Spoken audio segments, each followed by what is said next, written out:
Thanks for watching Spooky South Coast, and be sure to click the subscribe button and enable notifications with the bell icon to stay up to date with future videos. You know, do you feel like you need to come away with something for the time spent investigating?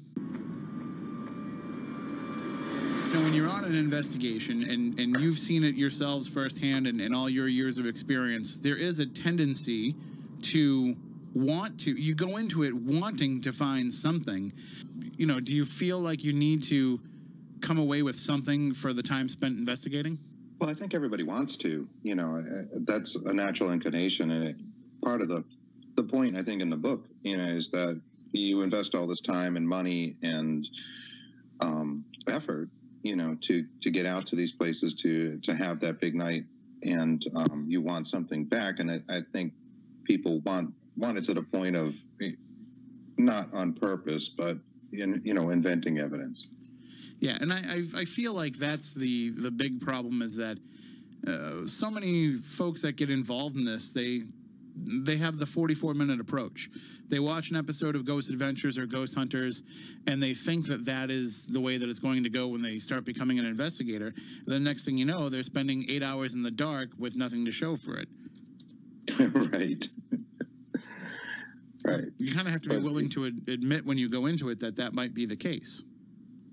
Absolutely. You know, and I don't think it helps the cause to, present, dust orbs or whatever, as evidence, and saying that. I think that the impression that people who maybe aren't as familiar with it is that, this is nothing. You're just presenting dust, or, it doesn't help the reality of it, that, things do occur, but it's not so easy to capture. The purpose, though, of investigating is that it's an investigation into what is going on. It's not. Nobody's ever saying when they go into the outset of this that you have to come away with something as a result of it. You're looking into it to see what it could be, what it might not be, what people are thinking is something else. That's kind of the point. So to me, it's, if you walk away with any kind of explanation or even no explanation at all, there was never any promise of a resolution when you went into it.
my one real, absolutely 100% UFO experience was coming home from a ghost hunt. But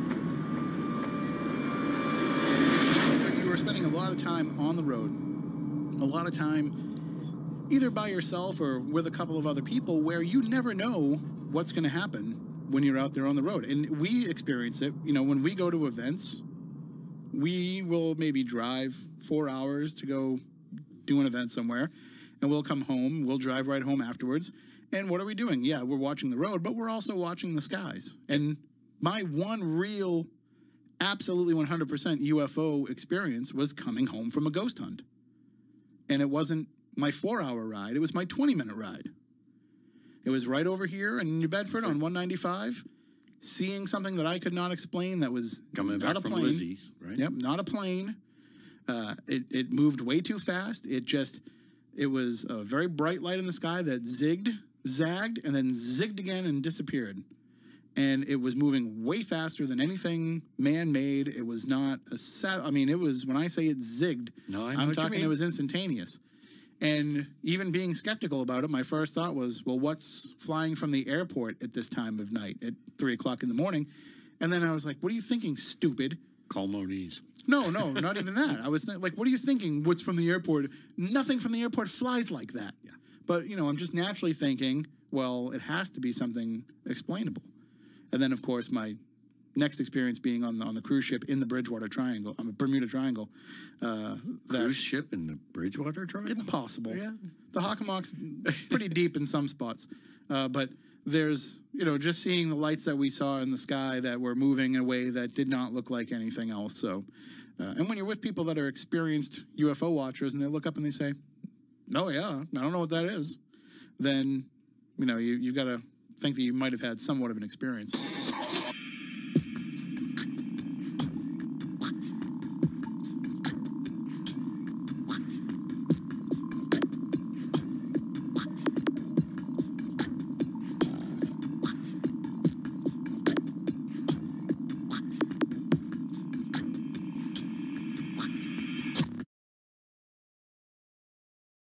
This ain't like nothing you've seen on TV. When it stood up, it was about 7.5 feet tall. And I said, well, man, what went through your mind when you saw this? Because these are the questions that I asked to get to the bottom of it.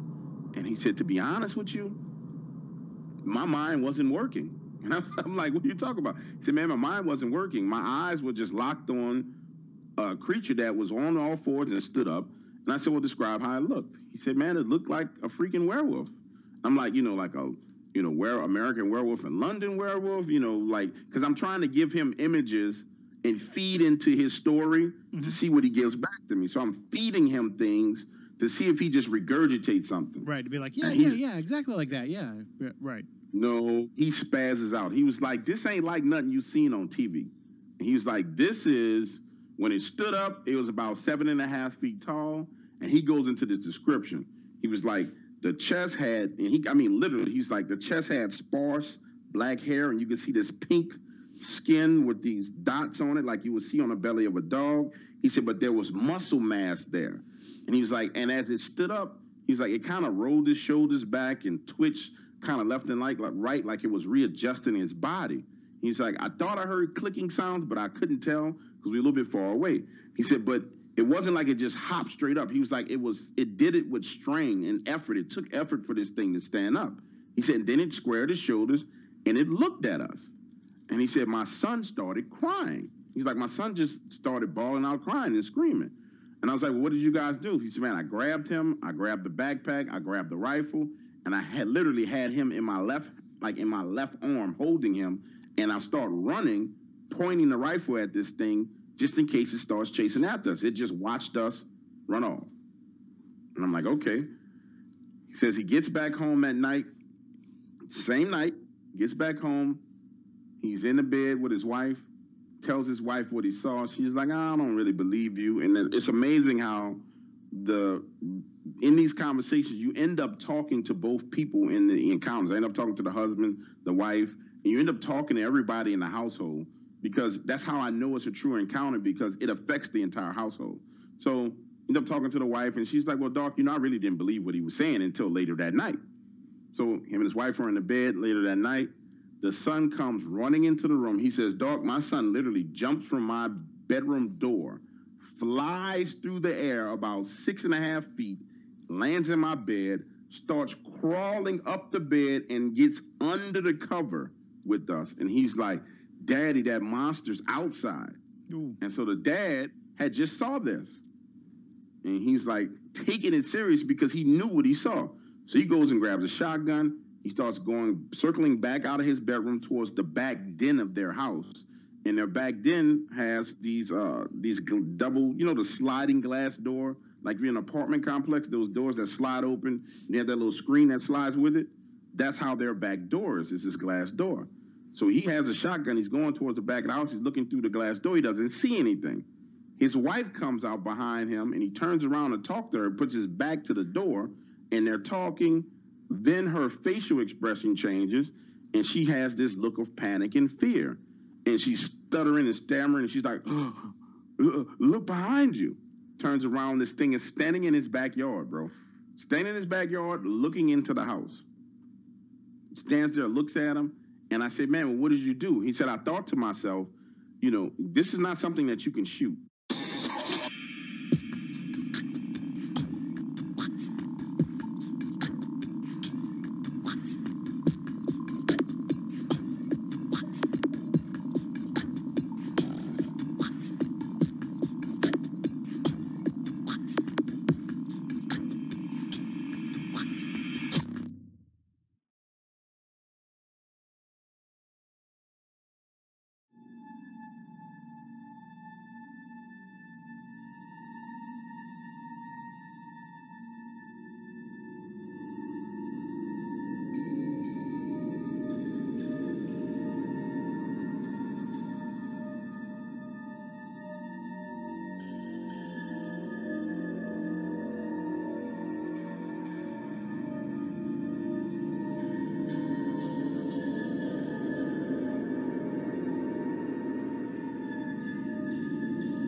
And when I looked down, there was a tattoo on my arm that resembled an alien gray. I was at home. I was on a computer. It was about 9:15 p.m. The reason why I remember that vividly is because the last thing I remember that evening was looking at the lower right-hand corner of the computer monitor, and it said 9:15. And then it was just like I went out, and I came, I awakened, and I'm looking around, just basically wondering where I was at. And I glanced over at the alarm clock, and it was 2:57 a.m. So, and that's actually 3 minutes before I usually get up for work, because I work for the bus company. I used to get up early.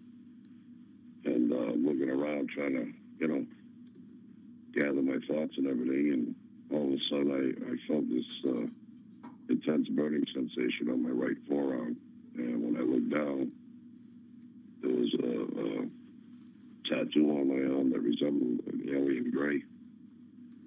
And at that point, I didn't know what to make of it. I didn't know if I was dreaming. I was actually beside myself. Still am in a way, but so that's basically what happened that night. I kind of get some memory that I can almost grasp, other than just the tattoo itself, but and what I'm trying to explain to you.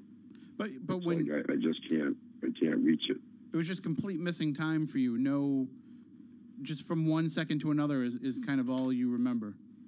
Right, exactly. In other words, it was just like missing time, and that was the result, I guess. I don't know.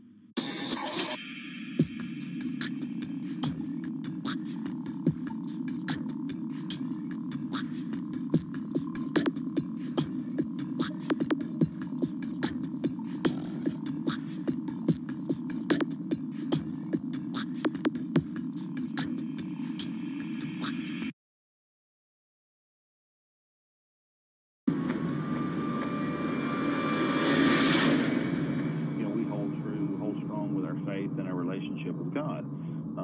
I don't think that he would have placed us here and put us in these positions and allowed us to find and discover if it wasn't meant to be.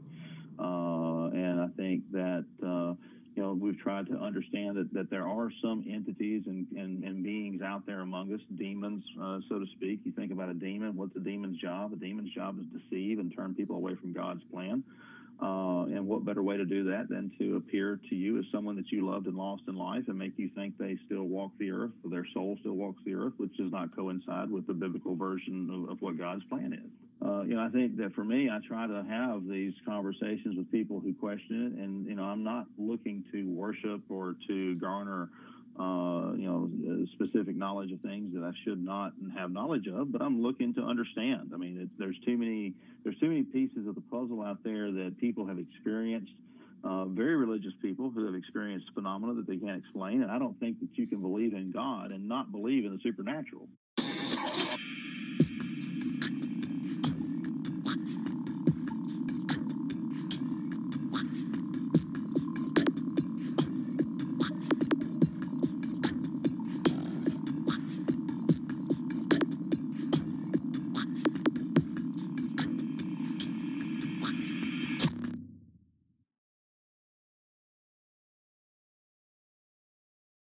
Para-unity.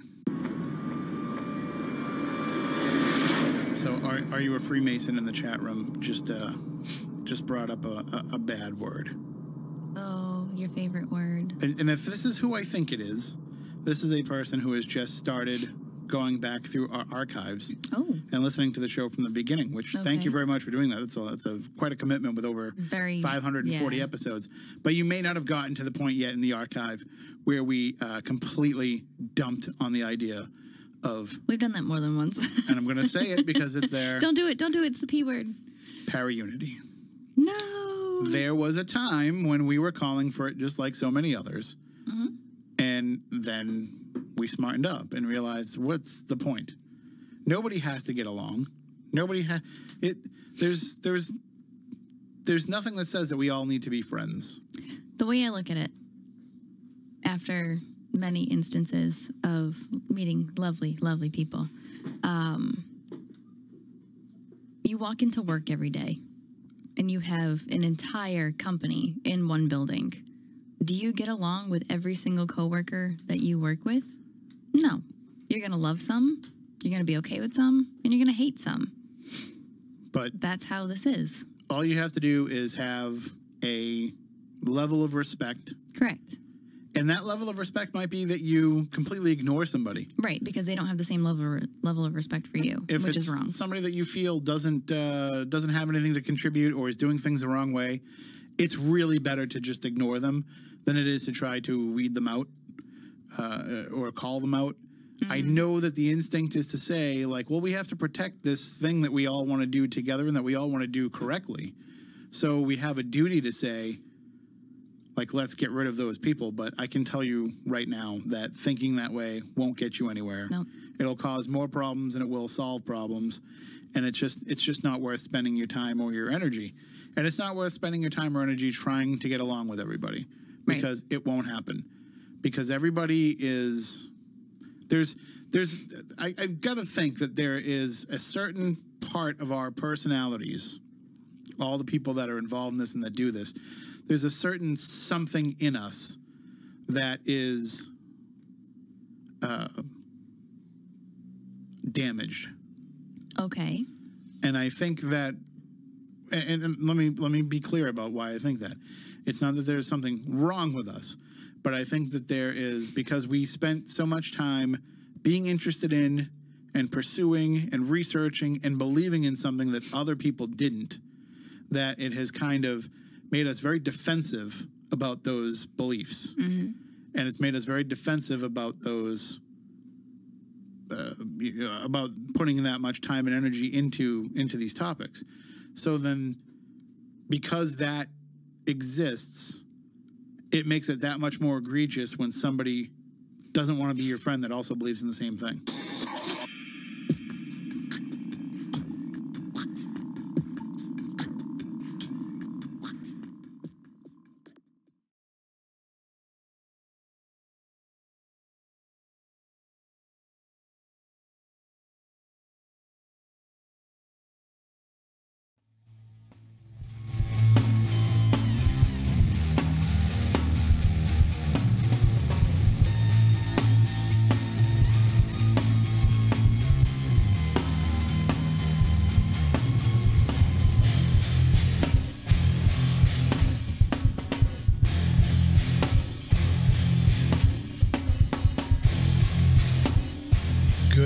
welcome to Spooky South Coast. Tim Weisberg here, all by myself.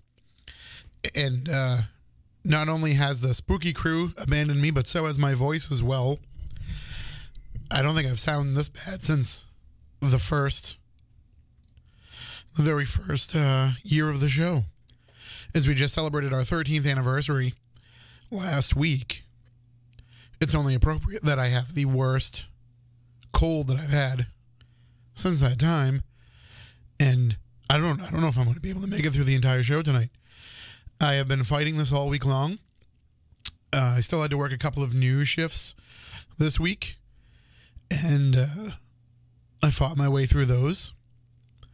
And I seem to be on the mend. I thought I was getting better. And then today I didn't talk at all. I just stayed home and I watched some of the new program that we'll be discussing tonight on the show. And then I caught up with True Detective. I said, I'm just going to sit here and lay on the couch and rest up and get ready for the show. And sure enough, around 6 o'clock, I decided to finally open my mouth and speak. And I had no voice. Now, by this point, I knew that, Stephanie Burke is away this weekend. Matt Moniz had texted me telling me he was not going to make it in. And Matt Costa said he was under the weather and that he would direct the show from home. So by now, I've completely abandoned any shot I had at being able to cancel the show. I should have spoken earlier, but I didn't. So I guess we'll just fight through it together. And if it becomes annoying to the point where you can't listen to my voice anymore, well, my voice probably annoys you the rest of the time anyway, so hopefully you can fight your way through it. But if you're watching on Spooky TV at SpookySouthCoast.com, you'll see when I'm on the screen, and then when we have our guests on the screen, you'll see them on the screen. So you only have to really listen to the parts where you see them. But this is definitely way worse than I expected my voice was going to be coming into the show. If I had known it was going to be this bad, I probably would have definitely canceled. But we have two very important guests tonight who are here to tell us about a new project that is coming out and a new campaign they have that's kicking off this week. So we couldn't not do the show. We couldn't not have our guests on to talk about this big new campaign and how you can get involved with helping out the next great paranormal documentary project. Now, next week, we will also be talking about the X-Filers conference, which I don't know if you recall, but a few weeks ago, when we had Greg and Dana Newkirk on to talk about the new Hellier series, we mentioned briefly that they were going to be at this X-Filers conference. Well, this week, I was officially added to the lineup. Matt Moniz was already part of the lineup, but I was added this week. And I will be the MC for the entire weekend. So that'll be happening at the end of April in Rhode Island. You can go to xfilersunite.com to find out more. But you definitely want to get on board for this because you get to hang pretty much with the whole spooky crew. I'm pretty sure that Stephanie Burke's going to be involved as well. She's in discussions right now with them, so I don't want to jump the gun. But you'll be able to hang out with the whole spooky crew that weekend, as well as Greg and Dana and numerous fantastic guests, including some of the folks you've heard on the show in the past. Do you remember Mike Clone, the owl guy? The guy who was talking to us about the connections between UFOs and owls? He will be part of the conference. Tom Reed, who you've heard talking about his family's UFO experience and the monument they were trying to get erected, the memorial they were trying to get erected here in Massachusetts, he will be there. And numerous other names that you'll recognize from the show over the years. So we'll talk more about that next week. We're going to have Jamie and Val from the X-Filers Unite conference on with us. And they will give us some more details next week. But in talking with them, I don't want to really give away too much information, but there's prices that are listed on the website to buy those tickets. I don't. All right, I'll say it just because, you know, we love our audience. We want to make sure they get a good deal. Those prices may change. So if you want to get in on a great deal, you can go buy your tickets now. Because the prices are really, really low for the great weekend that you'll get. So I wouldn't be surprised if they end up getting bumped up a little bit. So you want to go and get your tickets now while you can. So, like I said, we'll talk more about that next week. We'll also have next week Dr. Irina Scott, who I don't know very many people that have had above top secret clearance, but she's one of the few that I do know that has. And she'll join us next week to talk about not only UFOs in general, but to talk about her personal UFO experiences, including her first one, which happened in the Bridgewater Triangle. So stay tuned for that next Saturday night. But tonight we're going to talk monsters.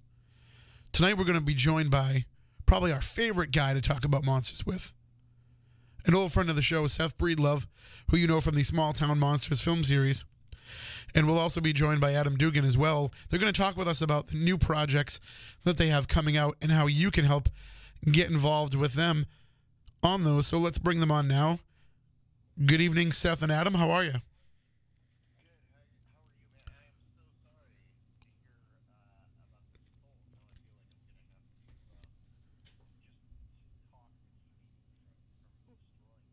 That's what I'm hoping for. I'm hoping you guys can just carry the show, because I know that you will, with great information. So I'm just going to jump in now and then when I feel like I need to move things along. But basically, just from watching, I only got through the first 4 episodes of On the Trail of Bigfoot. But oh my gosh, this is, for all the work that you've done, Seth, you found a way to kind of personalize this and show the audience what it really means for you to be researching these topics.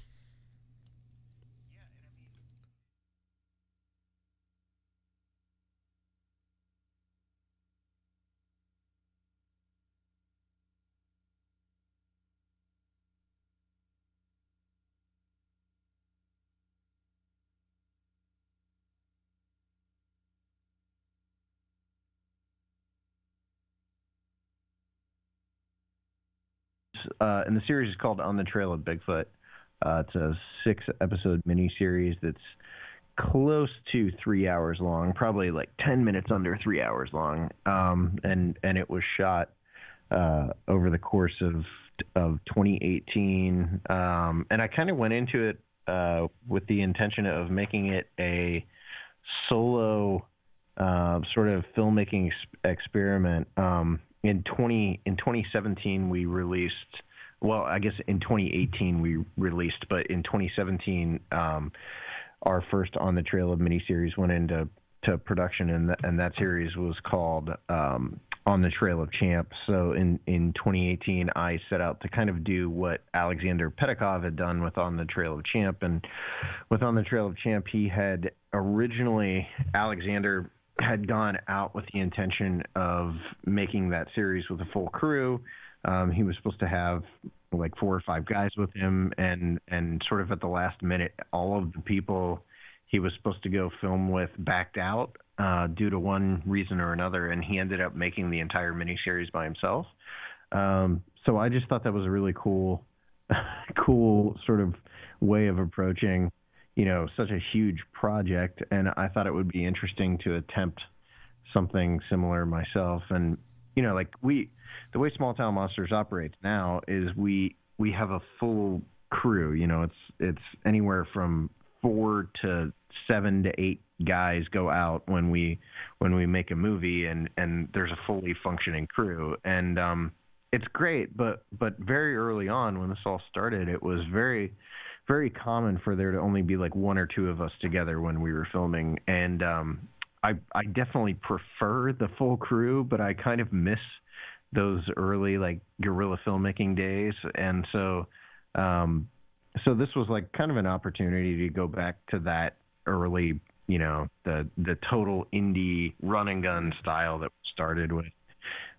So that was the whole intention of doing On the Trail of, was not just to tell the history of the subject of Bigfoot, but also to kind of get to dive into it head first by myself and tell the story on my own. So that's kind of what I set out to do. And like along the way, I got to take Adam and my friend Shannon Legros and some other friends that have been associated with STM over the years, but hadn't made it into any of our projects. And then at the end of the day, it's probably the most personal thing I've done. I mean, like you said, it's my sort of personal look at the Bigfoot phenomenon, and it's my there actually was, I mean, it was totally unintentional, but there actually was sort of a change in my personal opinion of the subject that,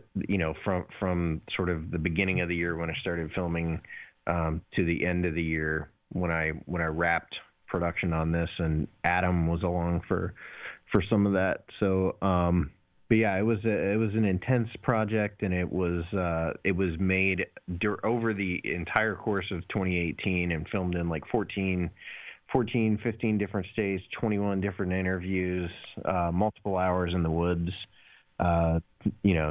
just coast to coast. It was a real adventure. Like it was almost like a filmmaking adventure course or something. It was crazy. Did you find it hard for you to be able to put yourself into the story, having been a documentarian for so long, and having to remove any of your own beliefs and biases, and just kind of letting the subjects tell their own story? Was it hard for you to be able to personalize this and to put yourself into it? I hated it. I kept myself out of all STM movies, and I really have no intention of going forward and intruding into the stories we tell. But with this one, the approach was for it to be a personal project, and I was supposed to narrate it in the first person and all that, but I had no intention of filming myself and including myself on camera, mostly because I'm the one that had to edit it, and I hated the idea of staring at my face every day while I was editing it. So I'd managed to sort of keep myself removed from the series all the way through editing. I mean, there's actually a very early cut of episode 1 where I wasn't even in the episode. So I'd managed to keep myself out of it until sort of I got to the point where I watched those early cuts of the early episodes, and I realized that by including myself, it not only personalized it a little more, but it also gave a very, I guess, almost like a convenient way of telling this massive story where we could jump around a little bit more and sort of smooth out those transitions in a way that we probably wouldn't have been able to if I was simply narrating it. Because the jump from like episode 2, which is focused on the West Coast and all about the history, that early history of the Bigfoot subject, to episode 3, which opens in Minerva, Ohio. That was kind of a weird jump to make. So, to have episode 3 open with me talking to Barbara Galloway, who was involved in the Minerva monster case, and that opens it up, to the whole East Coast Bigfoot subject. That kind of thing just made sense, and I felt like at the end of the day, like I was happy having been able to tell a personal story. I just don't know that I have too much of a desire to do that sort of thing again. But it did seem to work okay for this series. And Adam, was it hard for you to watch Seth for what you were around for, to see him put himself through that, to have to put himself on camera, or were you kind of reveling in the fact that now he gets to have the camera turned on him for a change? Yeah, no, I think that I think it's really interesting because I think it's a natural, however uncomfortable step for Seth to take. I mean, he spent the last several years STM, allowing other people to tell their stories, and inevitably during that time, you're going to accumulate stories and ideas and kind of thoughts of your own and opinions and things like that. And I think, like I said, it may be uncomfortable for him to do it, but I do think it's good because he's just having been friends with Seth now for a while and now being involved in STM a little bit more. He's a curious person anyway, and he enjoys this. He's a really weird person. He's very strange. But he enjoys these stories, and I think it was a really cool thing to see Seth begin to explore kind of his own story and his own journey throughout this, and kind of look for answers on his own, because he spent so much time allowing other people to kind of tell their stories. So that was really interesting, and I did get some kind of sick pleasure out of seeing Seth try to put himself on camera and play a bit of a different role in the storytelling. So, well, that's what I think is it's a very hard thing for anybody really to have to look at. I'm certainly not going to listen to myself back on this episode. I'll just fast forward through my talking and just listen to you guys when I review it. But it's hard for anybody, like in radio, to go back and listen to themselves. And I'm sure it's hard for anybody in a visual media to go back and watch themselves. So it's just an uncomfortable thing to kind of have to not only know that you're going to go through that, but also to be the main story driver. Like that's kind of the real challenge there, is to be able to take yourself farther enough back, Seth, from what you've already learned about Bigfoot in your other projects and in your own research, and to say, we need to start at the beginning, and I need to be the avatar for the audience in that journey from the very start. So yeah, and just to jump off that, like the balance for me was like I was okay with having myself be sort of the I guess device that's driving the story forward. I wasn't okay with, and I never will be okay with, using myself as like the focal point of it. So I don't think the focus of this was never supposed to be Seth Breedlove.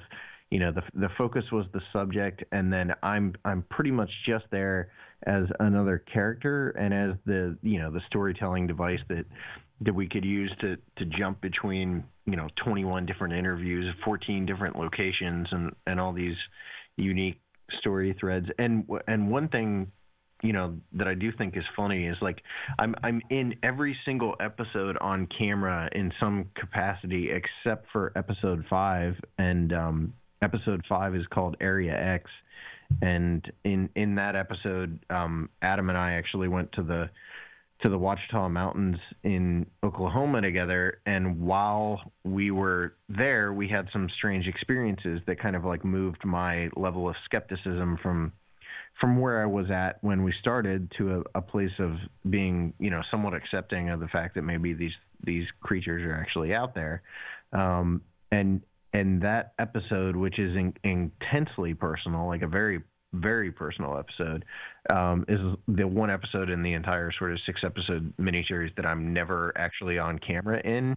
And, the main reason was that when I set out to make the miniseries, it was not with the intention of putting myself on camera. So all the way back in June when I had shot this, I just had no intention of being on camera. So there isn't 1 minute of footage anywhere of me actually in Area X. So the whole episode is focused on the group that we were in Area X with, but it's told through a way that, it's pretty clear. I mean, from the first person, narration that event that we experienced in X was one of the sort of defining moments of my year.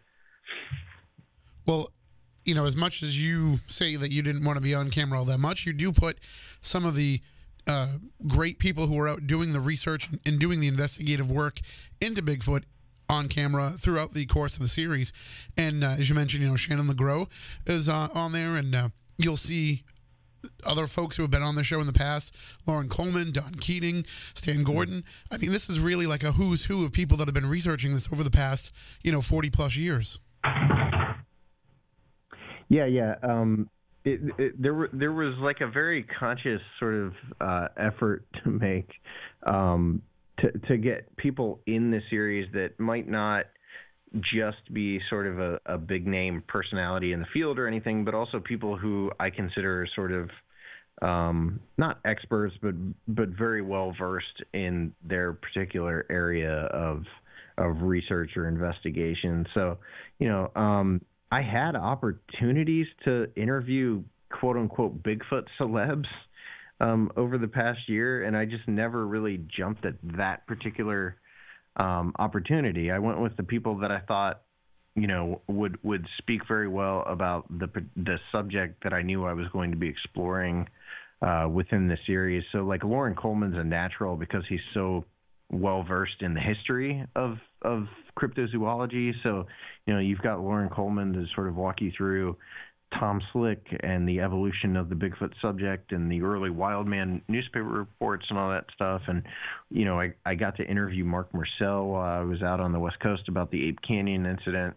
And Stan Gordon is there to walk us through the paranormal and the UFO / high strangeness Bigfoot stuff that happened during the 70s.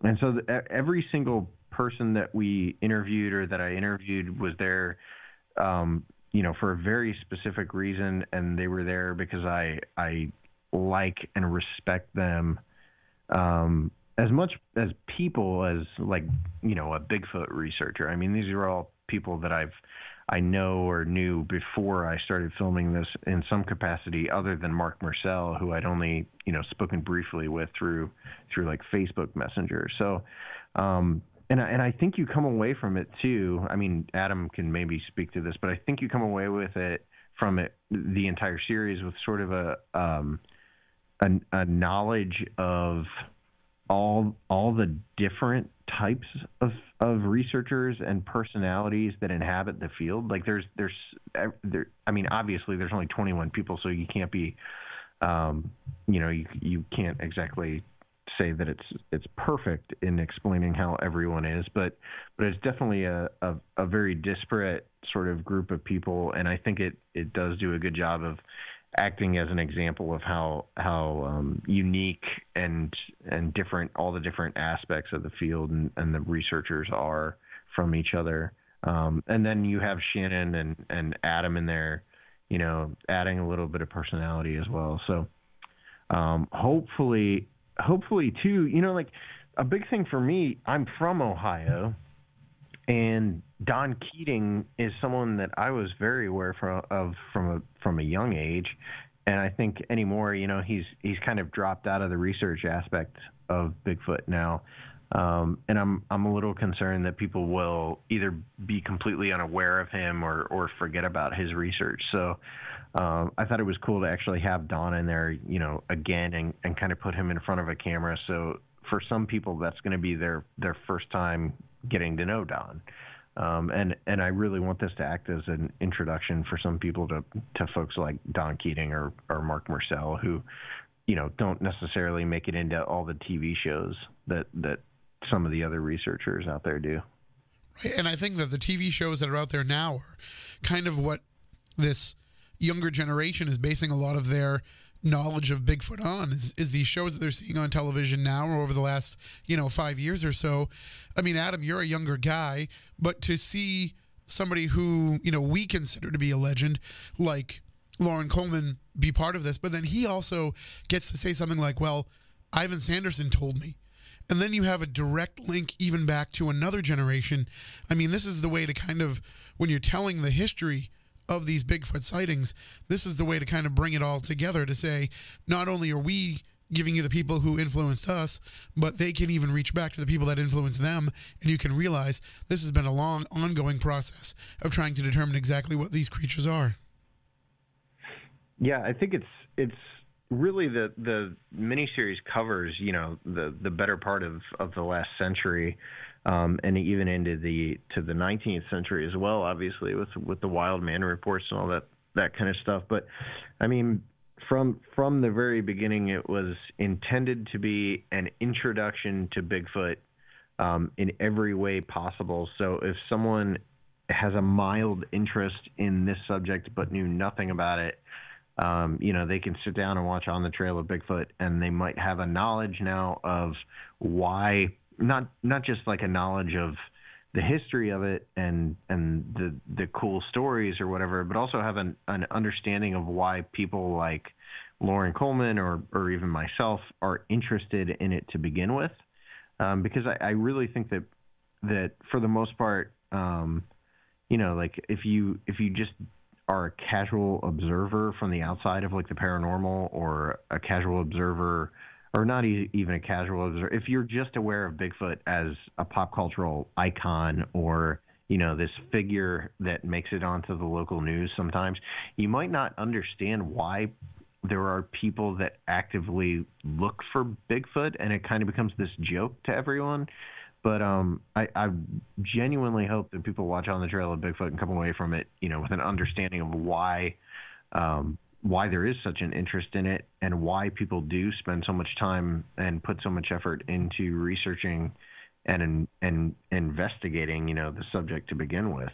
And a lot of that has to do with people like Lauren Coleman and Stan Gordon and their impact on a new generation, that have actually gone into looking into this. I mean, you can't really say enough about Lauren Coleman's impact on cryptozoology as a whole, because of the number of books, he's written and things that he's done and said that have introduced people to these concepts and maybe inducted them into the paranormal to begin with.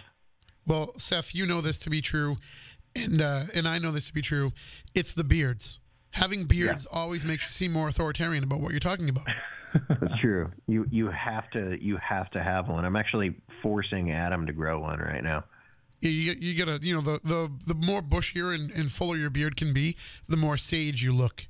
So I like it. It's a good trick. Yeah. So, Adam, why don't you, this is the first time that we've had you on the show. Why don't you tell everybody a little bit about your background and how you got involved in this, and also how you hooked up with Seth? Yeah. So more or less, my dad kind of fed my interest in kind of all things. I guess I probably started out more interested in the whole paranormal side of things, and the ghosts and all that good stuff. And that definitely came from my dad. He grew up reading about and wondering about and trying to explore whatever he could in regards to, everything from UFOs to ghosts to cryptids, and he even still remembers. He told me a few days ago, we were talking about all of this, and he still remembers the first book that he read on the subject, and reading the Osman story, and just thinking that was the most amazing thing ever. And so he just instilled that in me, I think, from a young age, and so I carried that on as I got older, and did a lot of research and self-study and things like that, and just was very much an armchair kind of thinker. I'd hesitate to even use the word researcher necessarily. And began to take it a bit more seriously, and started writing on a website called Search the Woods. That was my site, and it was just my thoughts and more or less frustrations regarding the kind of Bigfoot subject, and how maybe it wasn't taken as seriously as it could potentially be taken. And I think, kind of going back to what you guys were talking about a minute ago, for better or worse, my generation and generations certainly after mine, the exposure to Bigfoot has very much been just a pop culture icon. It's been, Animal Planet shows and Discovery Channel shows and things that kind of ebb and flow in popularity, depending on the time of year or a recent sighting or whatever else. But there's so much more to the subject, and I think that's kind of where I was trying to go as well. And then it was a Small Town Monsters and Seth, and what he was doing, I thought was really cool, because it was something that I had hoped would be done sometime sometime in the near future. And he kind of took on that, and then I think I reached out randomly to Seth on Facebook one day. Seth is in Ohio. I live in southeastern Tennessee, and we just kind of connected there and started talking about things, and had a lot of stuff in common, and have become real world friends, which I think is crazy that people, I think sometimes people forget that there's more than just what's on your computer screen, and you can make real connections and have real friends and that kind of stuff. And then from there, Seth was kind enough to kind of give me an opportunity to tag along on some adventures over the past couple of years, and then most recently come on at working with his wife Adrienne as a producer on one of the projects I'm sure we'll talk about later this year, Momo, the Missouri Monster. So kind of that's more or less a very high overview of my progression, I guess, in the subject. Well, you mentioned coming into this from a background in all different types of paranormal research, and not all Bigfoot researchers get to that point. Many of them actually take offense in referring to cryptozoology as a paranormal pursuit because they feel like there is something that's actually very just based in reality, and that we really just don't understand what's going on yet. Did you come into this with any of these theories of kind of the alternate explanations for Bigfoot, that it's more than just a flesh and blood creature, or did you have that kind of thought process going into it? No, I think that I am very much kind of in the flesh and blood camp, probably to a fault. I'm trying to get better about thinking outside the box, but I haven't really gotten there yet. I think my kind of interest in the paranormal to kick everything off actually probably skewed me a bit more towards the idea of Bigfoot being a flesh and blood creature, an ape, more or less, just undiscovered. I tend to be probably more along the lines of what you just referenced. I tend to push back a little bit against the paranormal side of things when it comes to Bigfoot. Now that I am also very, very open to the idea of there being paranormal things. I certainly believe in demons and spirits and things like that. Just personally coming from a Christian perspective, like I do think that those things exist. I just don't necessarily think that Bigfoot falls in that camp. I think it's pretty fascinating enough to think that there's a 800-pound undiscovered North American primate walking around. I don't necessarily feel the need to ascribe anything paranormal to it, but I certainly won't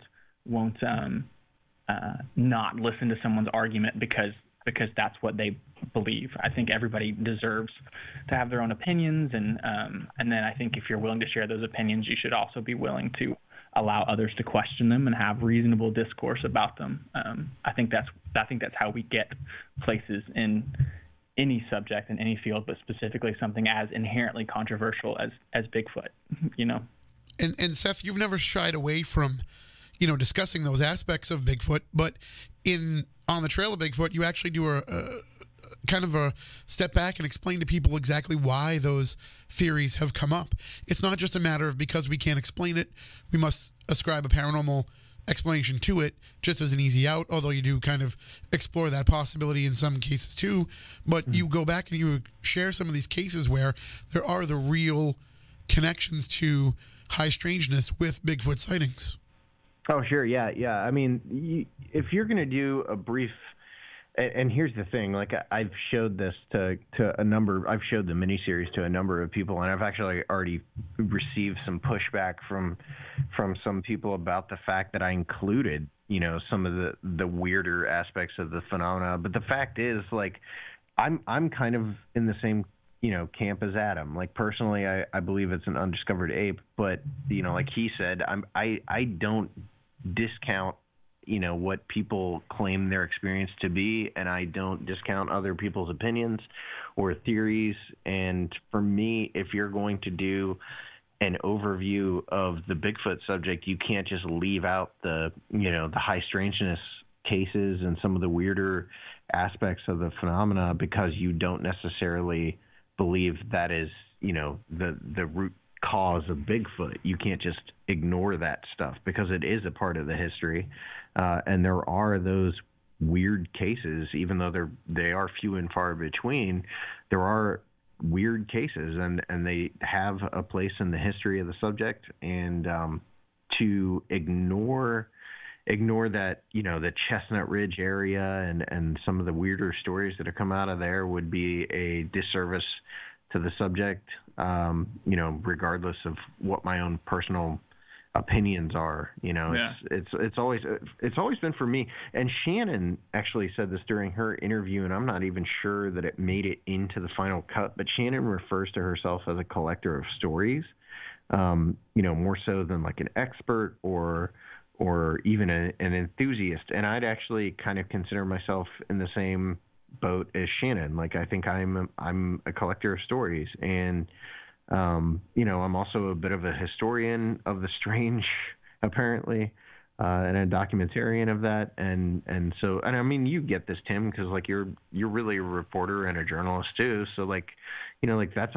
our job. It's not really to interject ourselves into these things, which is funny because I have interjected myself into the story, but I at the end of the day, I'm still letting the people that are walking us through this history do the real bulk of the storytelling. And Stan Gordon is going to tell us a really fascinating story about Bigfoots and UFOs. I'm not going to shut him off just because personally I don't believe that's the root cause. I think that's a really good point. Like, I think if you're going to tell the story, if you're going to really dive into the subject, whatever your personal beliefs may be, I think it's kind of intellectually dishonest to just disregard those other stories because, whether you like it or not, high strangeness is a part of Bigfoot. Mm-hmm.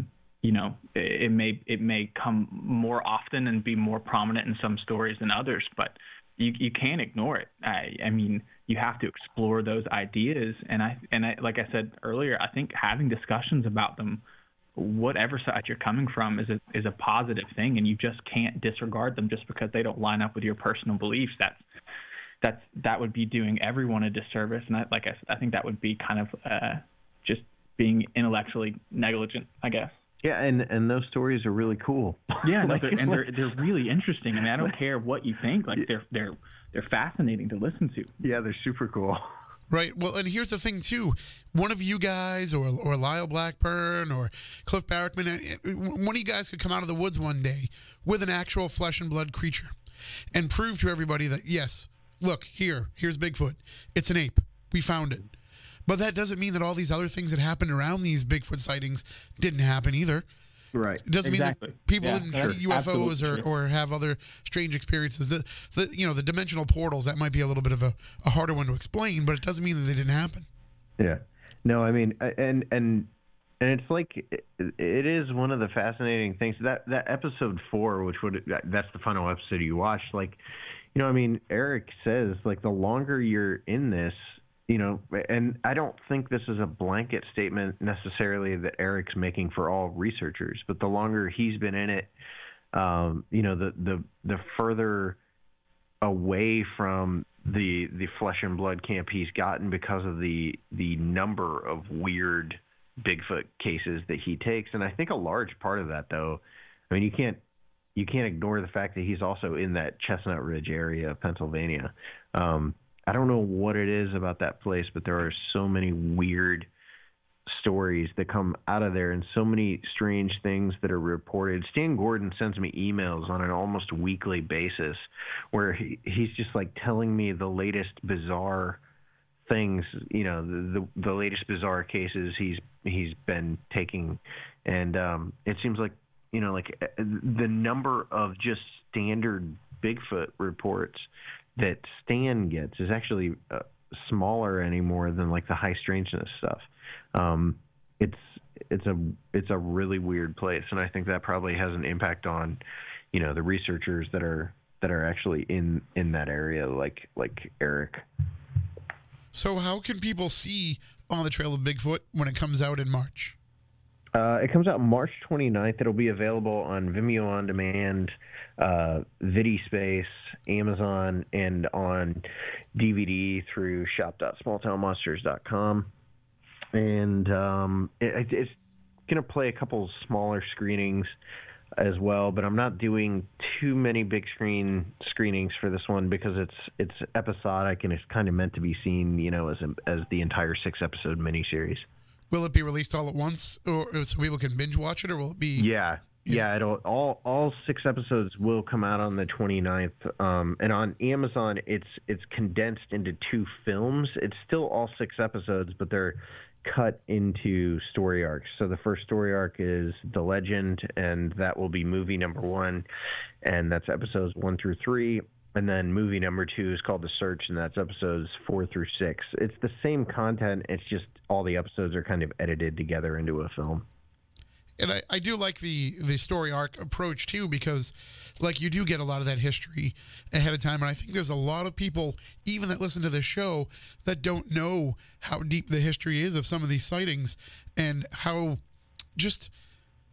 varied they are, too. For as much as we hear the similarities in the descriptions, and we can say it seems like people are seeing these same creatures no matter where they are, there's so many different circumstances around it, so many different kinds of people, and I think a lot of folks are probably going to be most taken back by the fact that most of these sightings are happening during the day. Mm-hmm. Yeah, that's a really common report, and yeah, for me I couldn't approach the subject without spending at least an episode on those historical reports. So, like, the first episode is all about the wild man and ape reports, the Ape Canyon incident and Albert Ostman, and it's those first 3 episodes are your history of the subject. So that walks you through pretty much everything, or at least all the major incidents from the earliest reports of what we might term as Bigfoot up till present day, and then episodes 4 through 6 are kind of walking you through the research and some of the various theories about what Bigfoot might actually be. But yeah, that first episode is so geared around those early historical reports because that's actually what got me into the subject and what made me consider the validity of something like Bigfoot actually existing. Because if we have these newspaper reports of wild man and apes that sound, very similar to what we term as Bigfoot today, then, maybe that is cause for us to believe that there's something to it. And I don't want to say that you glossed over it, but you really didn't spend a lot of time on it, at least in what I saw in the episodes that I saw. But the Patterson-Gimlin film didn't really play that much into the storytelling of that history. Was that a conscious decision, or? Yeah, it was a conscious decision in that I didn't have the money to license the footage. That's what I figured might be the case. So like it's mentioned super briefly, but it's one of those things where like we were looking at a licensing fee that would have basically tripled my budget, and I just it was beyond my ability to go into it. If I can do like an On the Trail of Bigfoot 2, I would certainly spend a little bit more time on the Patterson-Gimlin film. I don't discount like the importance of that piece of history, and that's why it does get mentioned. I think it's in there for like 45-50 seconds, but and the other thing is that there has been countless hours of film and television devoted to that particular piece of Bigfoot history. So I couldn't afford it, and hopefully people will go watch another documentary that actually gets into that one after they watch this one if they want to learn about the Patterson-Gimlin film, because it is a very important piece of the Bigfoot puzzle. It is, but I mean, it's not like the series doesn't suffer from not really going any more in depth into it either, because I think most people even if you only have a rudimentary understanding of Bigfoot, that clip. Anybody that has ever heard Bigfoot, that's what pops into their head. I think that what On the Trail of does, On the Trail of Bigfoot, I think it provides context. If someone watches this series and this is their introduction to the subject, they're going to have a much better understanding when they do see the Patterson-Gimlin film as to the importance that it plays in the history of this subject. I think a lot of people, like you both mentioned, if they know anything about Bigfoot, they probably have seen kind of that iconic clip of Patty walking across the creek bed and turning slowly back towards the camera, arms swinging, and walking off. I think that the mainstream, in air quotes, the mainstream Bigfoot community at least has got that clip covered. And if On the Trail of Bigfoot does anything, is it expands so much into the other areas that just probably the casual observer hasn't seen or heard of, and it's going to give them, like I said, more context for the Patterson-Gimlin film. I've mentioned it a few times to several people. I think that this particular series, I know I have had friends and acquaintances and people online and whatever come up and say, well, isn't there just one Bigfoot? Or that's ridiculous. Why would you even explore the possibility of that? We all know that that's just a legend. It's just folklore. It's just whatever. I feel like On the Trail of is this thing where you can say, hey, here's where you can go watch, pretty much 3 hours of why I think this is something legitimately worth your time to look at. Almost like just handing somebody a card and saying, hey, read this, and you're going to at least understand why this should give you pause, and then you can take the Patterson-Gimlin film and then you can apply what you've learned in this particular series and look at that film and figure out where it fits in. So like you said, I don't think it loses anything by not having it. I think it actually probably makes it easier to understand what you're looking at when you do see the Patterson-Gimlin film. And Adam, you mentioned it there briefly, but I couldn't believe it when I heard it in the course of one of the episodes. But there really are people that think that there's just one Bigfoot. Even now, all these years later, they think it's one single creature that's popping up in all these different places. Right. It's amazing. We're so within the Bigfoot community. I think a lot of times we don't kind of poke our head out into the rest of the world and see, we assume, hey, everybody knows that they're like, this is widespread. Everybody knows that the Patterson-Gimlin film is just one tiny, moment in Bigfoot history, and there's so much more to the subject. But I mean, outside of our little bubble, our little niche within a niche within a small subset of a small subset, that there are outside of that, there are people that just are completely and totally kind of just naive to the subject as a whole. But it is interesting sitting on the inside looking out and being like, how do you not know that? Yeah, because we've been reading the books and we've been watching the documentaries and all that stuff for years. But for a casual, observer, someone on the outskirts, this is a subject that is like studying a leprechaun or something. I mean, that's really to a lot of people, that's all it is. And so, like with that, armed with that knowledge, I mean, that's why that is the person that we made the mini series for. Maybe not the whole mini series, but especially those first 2 episodes, to say like, look, this isn't first of all, this isn't something with no historical value. This has been going on much longer than the 1950s when Jerry Crew found the tracks, and also it's much wider spread than you might realize. And one of the reasons it's so fascinating is because it isn't just that people are seeing a similar creature around the country and even around the world. It's that they're seeing a similar creature that behaves in a similar fashion repeatedly in multiple reports. Like that's what that first episode, I keep harping on, like the behavioral characteristics that I find so interesting, how people will echo, the same type of behavioral characteristics that they note in their Bigfoot sighting. And those behavioral characteristics don't just stop, at a certain point in history. They've been carrying on since the 1860s. And probably before that too. But I think that's why it's such a fascinating thing to look into and such a fascinating subject. And I believe like the bulk of people would find this particular topic fascinating if they knew these things. Obviously I can't state that definitively, but I think the bulk of people, like the majority of people, if they know about all of this, they're going to feel the same way about about the subject that most of us do. Like they're gonna see those really interesting facts and subtopics of it, and they're gonna want to dive into it like we did. Right. And we made it too. The other thing I mean to point out is we didn't make this from like a point of we're going to convince you Bigfoot's real. Like that's never really brought up in the miniseries. We're not trying to convince you of anything. We're not trying to show you footage or sounds and say, look, this is proof. There's never a point where that happens. This is simply laying out for you everything that's out there that we had, the time to put on screen, and saying this is the history of the subject up through present day. Doesn't it make you want to figure it out for yourself?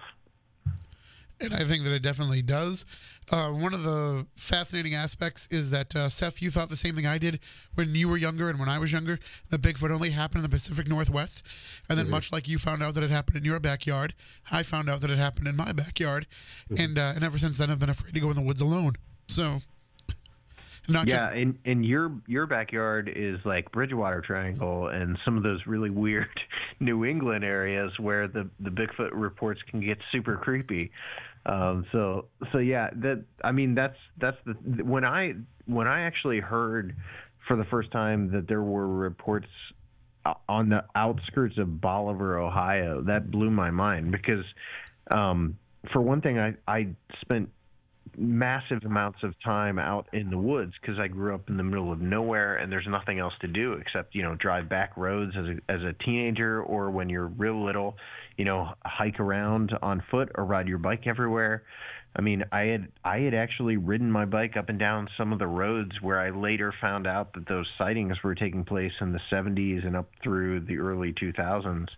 So that that was a very surprising thing to learn for me, and then to actually discover that there were Bigfoot reports in Ohio going back to 1869, with the Gallipolis ape report. Like that was shocking to me when I was first getting into this. Well, we'll talk more about that coming up in the next hour. We'll also talk about the Kickstarter campaign that you can get involved in, and we'll talk about the new projects, including Momo and Terror in the Sky. So stay tuned for more Spooky South Coast as we continue the discussion with our guests, Adam Duggan and Seth Breedlove from Small Town Monsters, coming right up. New Bedford's News Talk Station 1420 WBSM New Bedford, streaming worldwide on the WBSM app and on WBSM.com.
you intrigued by Paranormal Talk Radio? You'll love the new Paranormal Radio app from TalkStream Live. You'll find a great selection of talk shows covering UFOs, ghosts, strange phenomena, and much more. Download the Paranormal Radio app now and start listening to the very best in paranormal talk entertainment. The Paranormal Radio app, free in Google Play and the iOS App Store.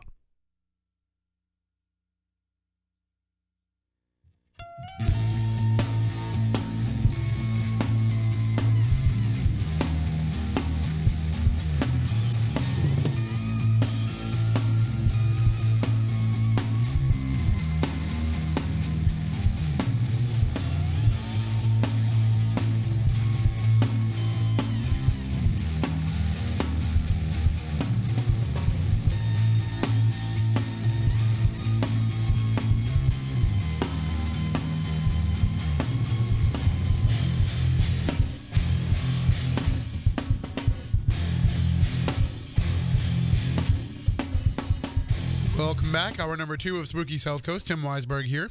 Flying solo.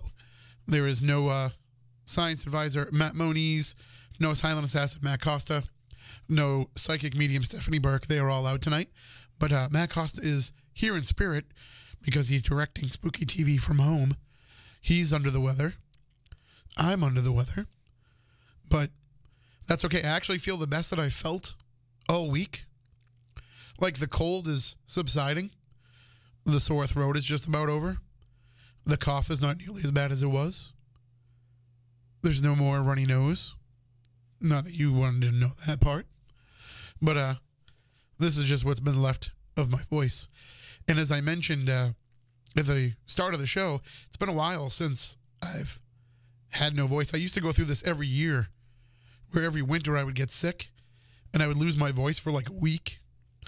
And it happened the first year of Spooky South Coast, and then we were lucky enough that for the next 12 years it didn't happen. But now, lucky number 13, it comes back with a vengeance. But I still don't think it's as bad as that Heidi Hollis episode in the first year of the show where I couldn't even spit out words. It was like, "Hi, welcome to Spooky South Coast." And I don't know why anybody listened to it, but it was quite a popular episode. Probably because Heidi was such a great guest. And we have great guests tonight as well. We have joining us on the phone from Small Town Monsters. We have Seth Breedlove and we have Adam Duggan. They're talking with us about, in the first hour, we were talking about the new series that's coming out on the trail of Bigfoot. And now we're going to be switching gears and talking about some other new projects that are in the works and also how you can be part of those new projects and how you can get involved and help fund these projects. And Seth, that's something that I know that a lot of people who are fans of Small Town Monsters love getting to be involved in the filmmaking process and helping to fund the creation of some of these documentaries. Yeah, I mean, the Kickstarters have been a part of this since actually 2015 when we released the Minerva Monster documentary. We ran a Kickstarter that first year simply because our budget on that movie was like $200. I mean, we shot it with the cameras we had, and we really did not have any money. But we wanted to be able to put DVDs of the movie on, out. And so we actually ran a Kickstarter just to fund production of DVDs, and the Kickstarter we had asked for $500 and it made like $6,500. So that was actually the beginning of where we started turning to crowdfunding at the beginning of each year to fund the production of everything we put out throughout the course of the year. So this year our Kickstarter is going to fund On the Trail of Bigfoot. That'll be obviously funding the complete distribution and things like that, since the series is already done. But the other thing it'll be funding is Terror in the Skies, which is our Illinois winged cryptid documentary that'll be out in June, and it'll also fund Momo, the Missouri Monster. But yeah, the Kickstarters, we try to run Kickstarters the way that I would want to back one, because I actually back a few Kickstarters each year. Mostly, I'm a huge like indie comic book fan, so I end up like backing a ton of like comic book Kickstarters, and occasionally movie ones as well. But we try to run them the same way we would, want to back them, and that is that we load them with like a ton of really cool rewards, and so people are hopefully getting an equal or greater value than they would if they just bought stuff like off our web store. And we also offer things you wouldn't, like non-physical rewards, like credits in the like your name in the credits of the film, and stickers and digital copies of the movie and production diaries that you can't get unless you back the Kickstarter, and all kinds of stuff that hopefully makes it feel like people aren't just like donating to us or taking part in a GoFundMe, but rather that they're getting something in return for what they're giving. And I think people at this point, like for a lot of the STM supporters, like the people that support STM each year, I think this is one of the biggest like events that we put on during the year. For some people, it's as big as the actual release of the movie. Like, I think people get excited to take part in the Kickstarter and to see how much we can actually manage to raise each year to throw back into the films. And anyone that's watching Small Town Monsters over the last 4 years, would probably back me up on this, but I think every year you can see that the production value goes up, just like, the Kickstarters tend to make more every year than they did the year before. And we turn around and put all of that into the productions we're making. So, I think every year we try to get better at not just things like special effects and the bells and whistles, but also make sure that we're getting better at storytelling and telling stories better.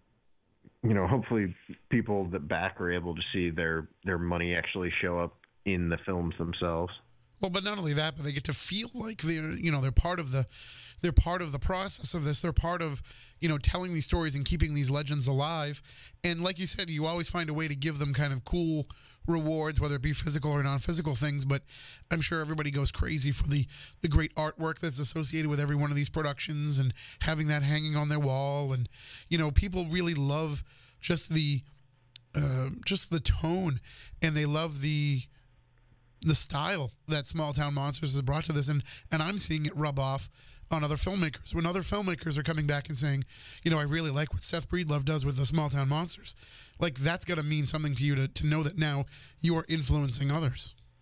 Yeah, that's weird. It's really weird because like more than anything, that's probably the weirdest thing for me. But yeah, the art and stuff that goes into our films is extremely important. Like we actually are planning on next year as part of like next year's Kickstarter, the 2020 Kickstarter. That'll be the 5-year anniversary of Small Town Monsters, and I think the plan is to put together this like behind the scenes book, and a large portion of that will just be some of the undiscovered artwork and unreleased artwork and released artwork and production sketches and stuff like that, because that is such a huge piece of what we do. And you can't undersell the impact something like Sam Sheeran's posters has on our success. I think people see his posters and they automatically know it's a Small Town Monsters production. The two that he's done for our 2020 or 2019 projects are two of my favorite posters that he's put out. He did the Momo poster is kind of a classic Sam Sheeran monster poster, but his Terror in the Skies poster is amazing because it kind of crams everything onto one image that that movie's going to focus on. And I'm really excited, for people to get to own like an 11x17 print of those. People, that's one really cool thing we've noticed is like people will frame our posters and then they hang them, like in their basement or I know someone tagged me today who'd hung a bunch of our posters in their office. So that's super cool. And like we have, it doesn't just stop with like Sam Sheeran on the posters. My wife actually created the Bray Road Beast official one sheet, and she created the alternate poster for the Mothman of Point Pleasant. She's created alternate posters for a bunch of our titles, but her Bray Road Beasts poster is like one of my favorite movie posters. Period. She did the actual artwork, and then Zach Palmisano, who is director of photography on my movies, he did like the hand-drawn lettering and stuff. And we've actually been told by like people in Hollywood that our branding and the posters and all that kind of stuff are every bit as good as stuff that's going on at like major studios. And we're doing it, we're managing to do it on like half the, way under half the money that those huge studios have. So, but as far as like impact on other filmmakers, I mean, that's really important. I hope, my hope is like other filmmakers know to would understand that like the biggest thing, like our success isn't driven by any sort of it's not driven by a massive amount of time spent watching other paranormal content. Like I think our influences and stuff filmically are actually probably outside of that paranormal world, and the amount of work too that goes into it is massive. But to hear people say something like like they're influenced by our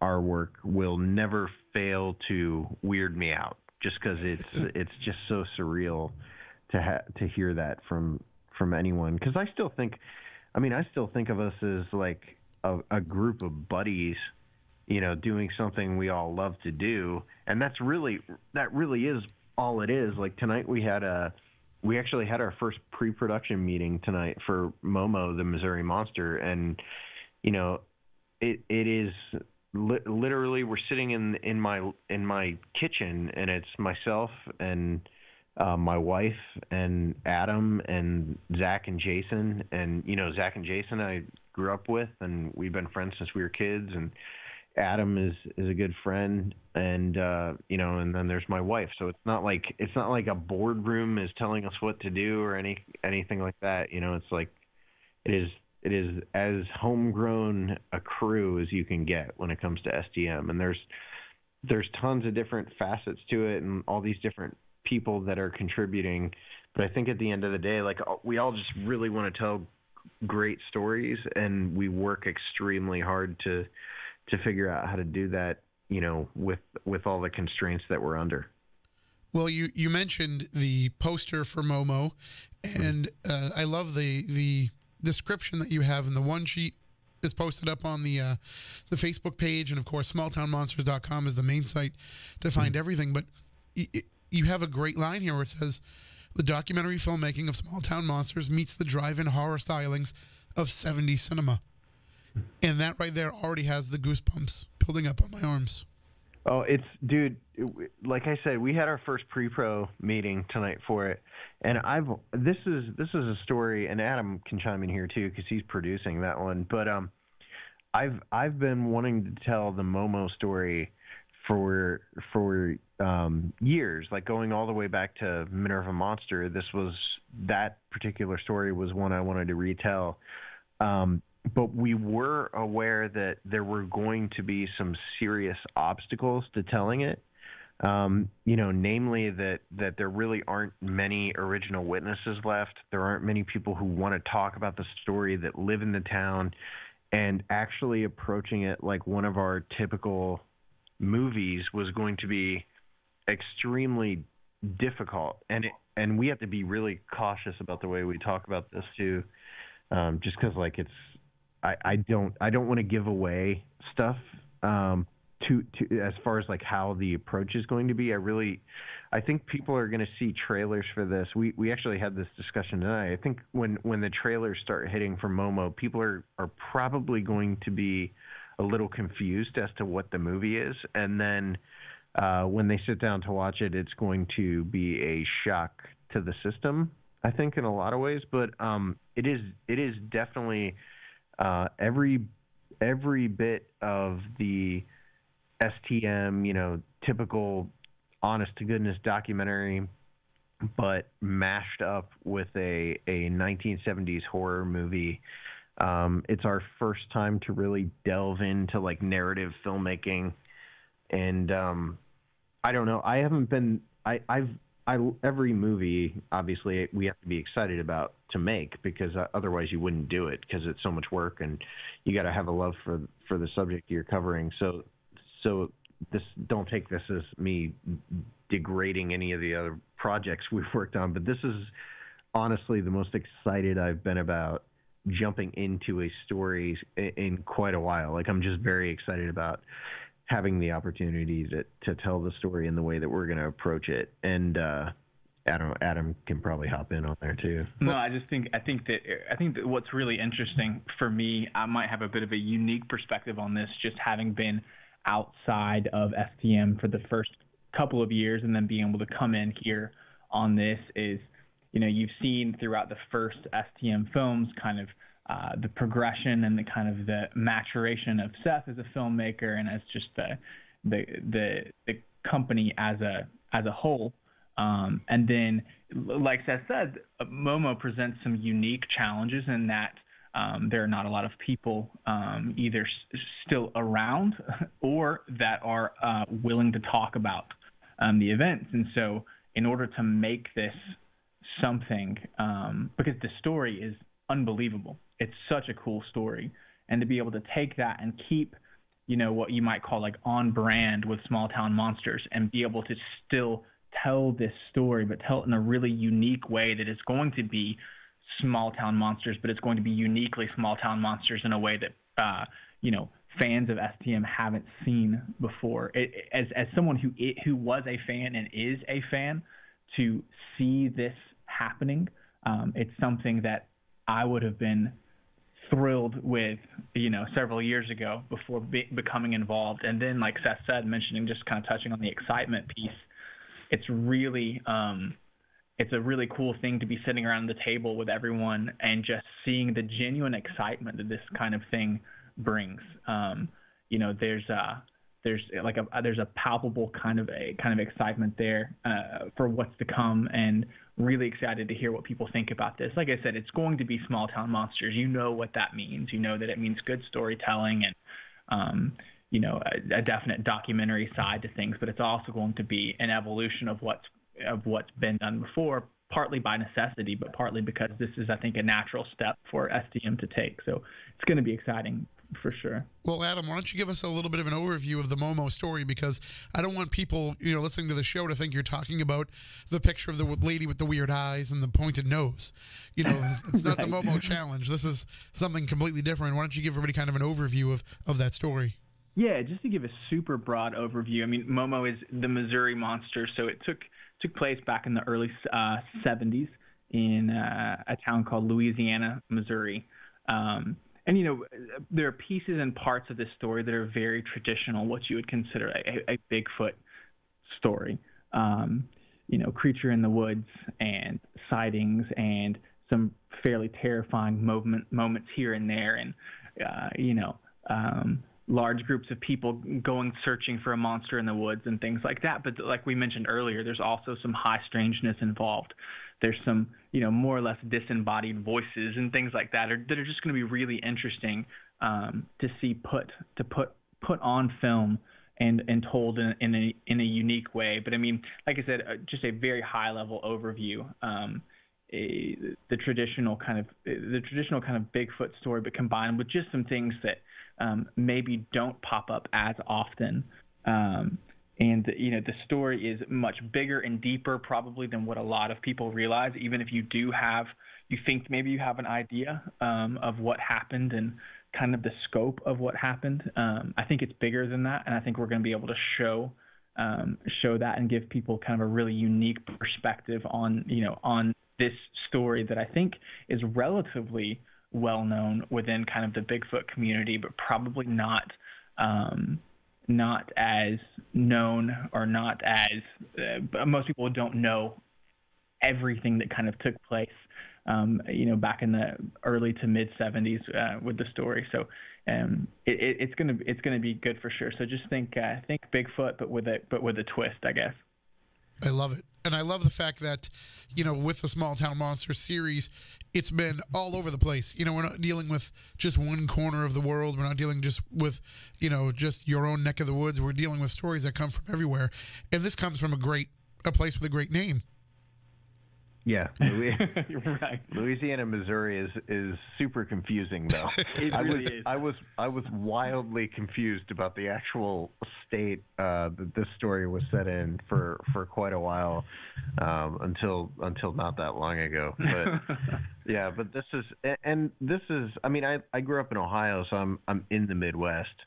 So we're in the middle of telling the Midwest trilogy with that started with the Bray Road Beast and then is moving into Terror in the Skies, and then we'll wrap up with Momo.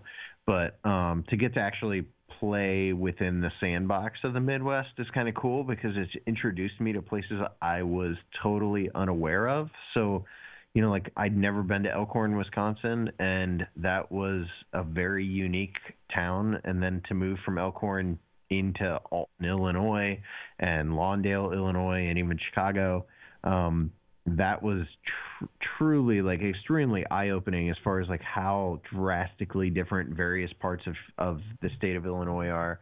And then to get to work on the Missouri Monster and Louisiana, Missouri is going to be really something, because I get the impression that it is sort of a deep South feeling, despite the fact that I think a lot of us consider Missouri, the Midwest. Is there, so you're saying that this is going to be the one that comes out later, that Terror in the Skies will actually come out before the Momo movie? Oh, yeah. Terror in the Skies is actually almost probably 40% of the way done as far as editing is concerned. We actually shot it all the way back in September. And I've been working on it on and off while I was editing On the Trail of Bigfoot. And now that On the Trail of Bigfoot is wrapped up, I'm full scale into working on Terror in the Skies. So Terror in the Skies will be out in very early June, like the first week of June, and Momo will be out sometime in the fall, probably the first week of October or the final week of September. But yeah, Terror in the Skies is actually the next STM production. And can you give us a little bit of the background of that story? Yeah, I actually love this story, and it's I think I actually said to Adam, it's probably the most Seth movie that STM's made.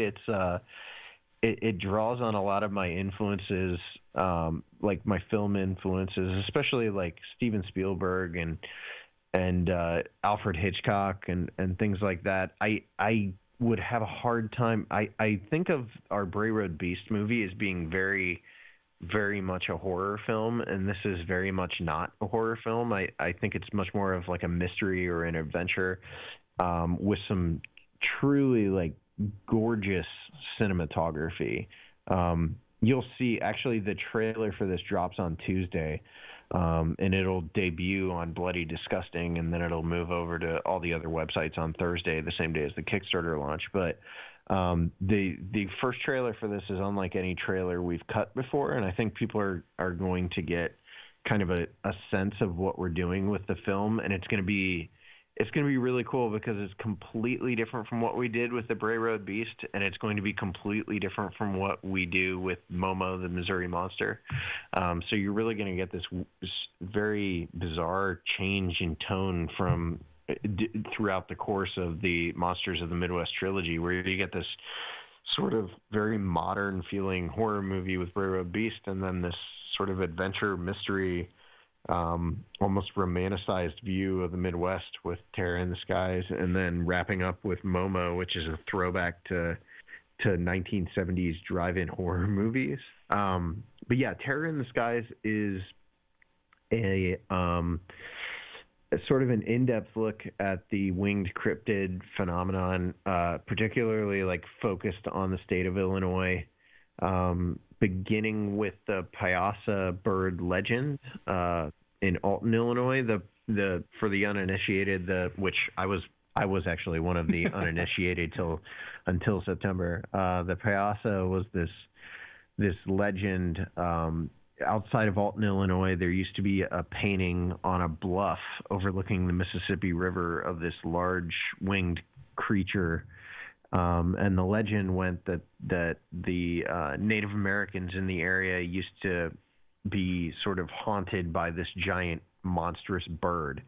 And to appease it, they would actually have to feed it, give it a sacrifice, basically like a human sacrifice every year. And finally, one of the chiefs was fed up with that tradition, and he went to find the bird and kill it.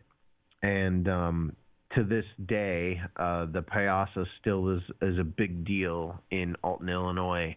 They have there's a mural of it that is on the side of one of the bluffs. It is not the original mural. The original mural was actually destroyed, and then it was remade in like the 1930s, and then that version was also destroyed.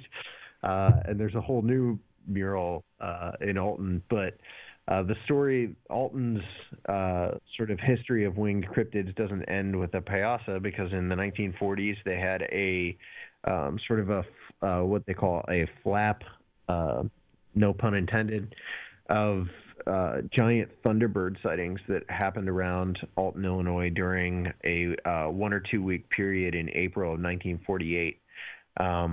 And then the movie will actually move up to Lawndale and tell the story of the Lawndale attempted abduction story, wherein a large winged cryptid actually picked up a young boy and tried to fly off with him. We also have 2 witnesses, one of which was a really skilled outdoorsman who saw a giant bird with a 20-foot wingspan in a field, and another guy who saw something in his car. And then it moves on to Chicago, and you'll learn about the Chicago Mothman or Chicago Phantom, however you want to put that, sightings that have happened more recently. So it's really like an induction into the entire subject of giant birds and pterosaurs and the Mothman itself within the state of Illinois. It's the lineup of people we have that we interviewed for this one is really cool too. We had Lauren Coleman as our central character, because he actually grew up in Illinois. So we flew Lauren out to Illinois, and he was with us for the filming. So our main characters are Lauren Coleman and Troy Taylor. Troy is known more as like a ghost hunter, but he also has a fascination with cryptids, and he had written a little bit about the Lawndale stuff. So we interviewed Troy. So Troy Taylor, Lauren Coleman, Chad Lewis, who did the Van Meter Visitor book, Kevin Nelson, who's been involved with a lot of Chad's research and is working on a Big Muddy Monster book, actually. They're both in the documentary. Allison Jornlin is in it, Tobias Wayland, some witnesses. Ken Gerhard is in there. It's a really cool lineup of investigators, and then obviously we have some great witnesses as well. But the story is really sprawling, and I'm really excited too about introducing viewers, I guess, to the geography and the terrain of the state of Illinois, because it's super bizarre. Like, you almost have 3 states in one state. You've got southern Illinois, which is a lot like the South. They actually call it Little Egypt, which I never knew. And then we move up to central Illinois, which is kind of your classic Illinois. It's flat, boring pasture land where you can see endless cornfield off to the horizon. And then northern Illinois is focused very heavily on the sort of industrial sprawl of Chicago and Lake Michigan. So it's unlike anything we've done thus far, but I sometimes feel like I could say that about every title we make. We're always trying to approach things from a different perspective and bring new storytelling techniques to the stories we're telling. And this one, like I said, I feel like this is the most me that one of our movies has been. Well, and Adam, that must be exciting for you to hear because, a lot of filmmakers could have the success that Seth has had with the early Small Town Monsters movies and just say, okay, I just got to keep cranking out the same format for all these different legends. But Adam, to hear Seth talk about wanting to always have different, just a different feel, a different approach, a different technique in each one, it must make you excited to work alongside with him.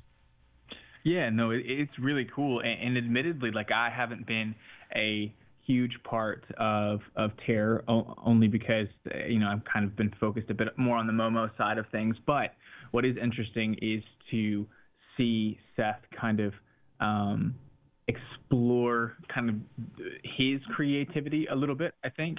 And one thing specifically that, talking about the Terror trailer that I've had the privilege of looking at a little early, is that I would almost, and Seth may have a different idea, but there's a certain almost like whimsical nature to it a little bit. He's nodding his head, so that means I'm allowed to say that. But there's something different about it, and I've purposefully kind of stayed a bit away from knowing the story so much, just because, again, going back to what I said earlier, like, I'm a fan of Small Town Monsters, and this is a really cool thing for me to kind of be working on a project alongside Seth while he's doing some other things. And be able to just see bits and pieces of these, and then as a fan of STM, just kind of get a sneak peek at these enough to make me excited about it. But back to your point, it is really cool to see Seth kind of take a different approach to these movies and look at things a bit differently, and then even like, he's done some different things with Invasion and Flatwoods and things like that, but I think even like the whole idea of Thunderbirds is even another kind of arm off of this kind of cryptid world. A lot of times I make the mistake of really looking at Bigfoot and really looking at that and just the very small offshoots of that, but to see really branching out into kind of the Thunderbird realm and the that area, I think is really, really interesting. And my personal opinion anyway, and I tend to be more interested in the things that I think are potential are more likely. I think other than like the idea of a giant North American ape, I think a giant bird is certainly, like, I mean, I think that's well within the realm of possibility and reality, which makes it more exciting to me, because I think ultimately I'm still a little boy who just wants to believe that there are unknown things out there and monsters in the woods and in the sky and whatever else. And, there's that sense of adventure. And I think this movie in particular really conveys that, which I think is going to be really cool. Well, yeah, I mean, just piggybacking off that real quick, like, one of the reasons we do this, like, rather than, like, we could have hit on like the format that the Mothman of Point Pleasant, because that's been our biggest success. We could have hit on that format where it was, very, very much like a ground level story that had probably more animation, or at least more extended animation than any movie we've made since, and it had very detailed, very extended recreations, and then we had the timeline and all these things. We could have really just sort of echoed that over and over again. But I think we would all get so bored. So, because we put out 2 movies a year, and so for our animators and for myself and for Brandon doing the music, like, you just have to keep things constantly evolving and changing, so you don't, just feel like you're spinning your tires or something like that. And we do, the movies do follow a similar story structure. There's the opening is always introduction of the town, and the closing is how was the town impacted. But other than that, we always feel like we can pretty much change up everything else within those, the films that we're making. Sure, because each legend is going to be its own character. It's going to have its own feel. It's going to have its own tone. So you need to be able to be malleable, to be able to make sure that the film is representing that as best that it can, instead of trying to take a legend and sandwich it into some sort of format that you've already gone into it, kind of already with the idea of having to shoehorn everything into that format.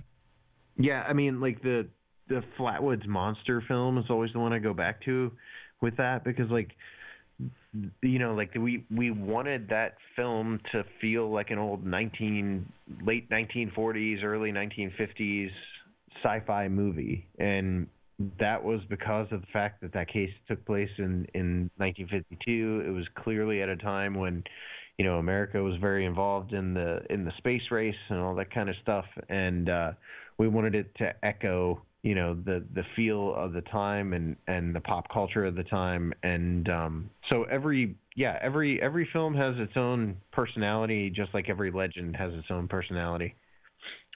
And I do find it very interesting that when people are, hearing about some of these stories they're hearing for the first time by seeing your films, but they're able to immediately start placing them in kind of the grander narrative of all of this. And you don't really try to blow up the individual legends and make them fit a larger picture. You let people kind of put those pieces together on their own. But people are starting to do that. They're starting to say, and actually, I mean, I totally think that opportunity is there for someone. I mean, preferably it's me, but like for there to be a larger narrative that these are all fitting within. I mean, that's actually we've been in pre-production, or not. I don't even think you can call it pre-production. We've been in the concept stages on a Small Town Monsters original series with a Hollywood production company for the last 6 months now. And, the entire push behind that was to try to figure out a way to tell these stories, but to fit them into a sort of larger narrative that would expand on a particular theory or concept within the paranormal realm, if that makes any sense. So, so you tell high strangeness stories, but each one sort of melds into the next and further unravels the different threads of that high strangeness, subject, but within the context, obviously, of Small Town Monsters legends. No, I love that. I love when we can start to put together the individual trees and see the larger forest. And I mean, I don't know if you've had a chance to catch Hellier yet, but they did a lot of that same idea of, just trying to see what are the connections here between these different stories. And I think, oddly enough, as much as people have gone out and researched these stories and investigated these stories and tried to find as much of the actual factual information as they could about them, it takes somebody coming in with a documentarian eye to be able to come in and start putting all those pieces together, because sometimes people are so wrapped up in the individual legend that they can't really see how it ties into other legends. Oh yeah, and I mean that can run the gamut of subjects within the the cryptid and paranormal and ufological worlds, and there are weird connecting points between all these subjects for sure. And that's one of the things I've always found so fascinating about places like Skinwalker Ranch or the Chestnut Ridge, where all of a sudden you've got a location where a geographical location where all of a sudden all of those disparate threads are suddenly pulled together in one location where they seem to intermingle on a weird level. That's one of the strangest aspects of Skinwalker or Chestnut, but it's also what I really love about those stories so much. Well, I think we've seen enough of the proof over the years that there is something to these stories. We've seen enough of I don't want to say the believable side of things, because I'd like to really be able to believe everybody, or at least take them at face value. But we've seen more and more of the stories that are just hard to dismiss pop up with a lot of these. And the more that we're seeing those, and the more that they're presented in long form format like you're doing, the easier it is for people to start accepting the possibilities. And it's not just about sending out, throngs of other now amateur monster hunters that are going to go out there and research these things and spend time out in the woods themselves. It's about getting the everyday person who sees one of these films and then comes back and says, well, I think I might have seen something like that. they're the ones that are really going to keep these legends going forward, more so, no offense, Adam, than researchers like us that are out there in the field doing work. But instead, it's the regular everyday people that are having the experiences and sharing them with other people. Yeah, I mean that's actually a big part of the whole thing for me, is that I feel like people are so cynical and jaded about things, and there is this general sort of feeling, I think, amongst people that we've discovered everything. There's nothing left to discover here on Earth. We know everything, and hopefully, things like Small Town Monsters movies will open the eyes of people to, at least looking into these subjects. And even if it's not that, hopefully they'll just appreciate the stories for what they are. And hopefully that keeps them, alive to an extent, because a large part of what we do is capturing folklore or folktales, in a bottle, and hopefully future generations can enjoy the legend, as it's told by us. I mean, it's always been weird for me to talk about the documenting of history aspect of what we do, because it makes it sound so lofty, and I don't have that impression of what we're doing.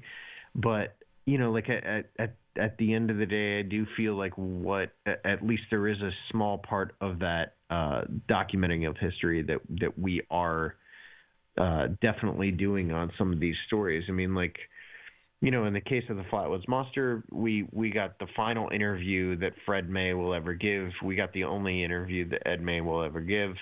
And that hopefully is a time capsule for people, that they can look back over the years and say, as that story continues, especially as that story continues to evolve into a legend, they can look back to what the actual witnesses said in our film, and have a little bit of an insight into how that legend was actually born.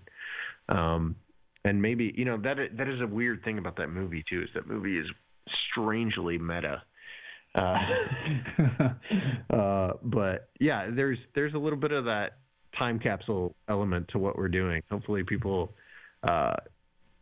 understand that over time. I don't know that they will now, but hopefully over time, our movies will age well enough that people will revisit them and see them more as a time capsule than anything. I think looking back to I became involved and developed a love for this stuff from my dad, and he passed on stories to me.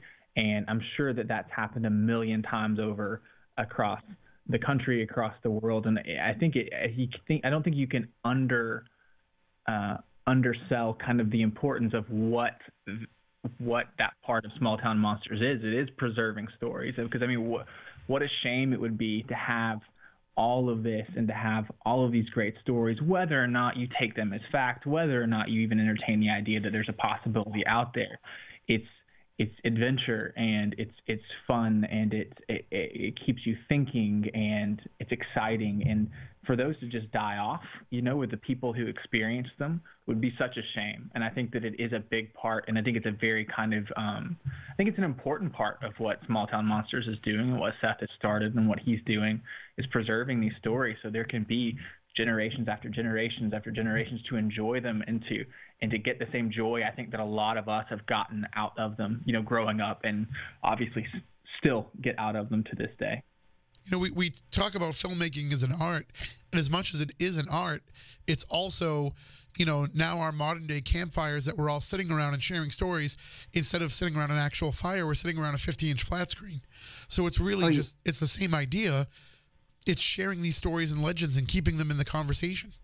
Well, it's interesting you said that, because Adam and I were talking, because Adam's a writer and works on his website and tells stories that way. And I was a writer, and I mean I guess I consider myself still a bit of a writer, even though I find it more frustrating these days than anything. But Adam and I had this discussion yesterday at the office about the fact that, like, in a way, filmmaking is just another form of writing. I mean, it's visual, it's like visual writing. I mean, it's all storytelling, but like it really is just figuring out the best possible way to tell a story that utilizes your particular talent.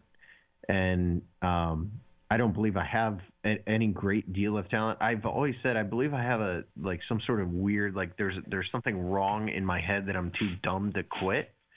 So I'll just press forward on something despite the fact that I probably should have quit years ago. This is hopefully going to prove to be the reason I'm able to keep doing this is because I'm too dumb to quit, and over time I teach myself better ways of doing what I'm doing.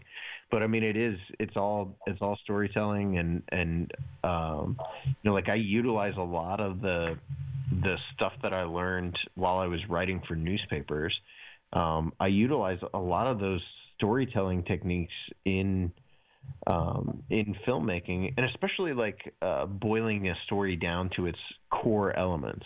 Like, that is something that I constantly have to turn to, is like, well, if I was writing for the newspaper, I had 400 to 600 words to tell a story.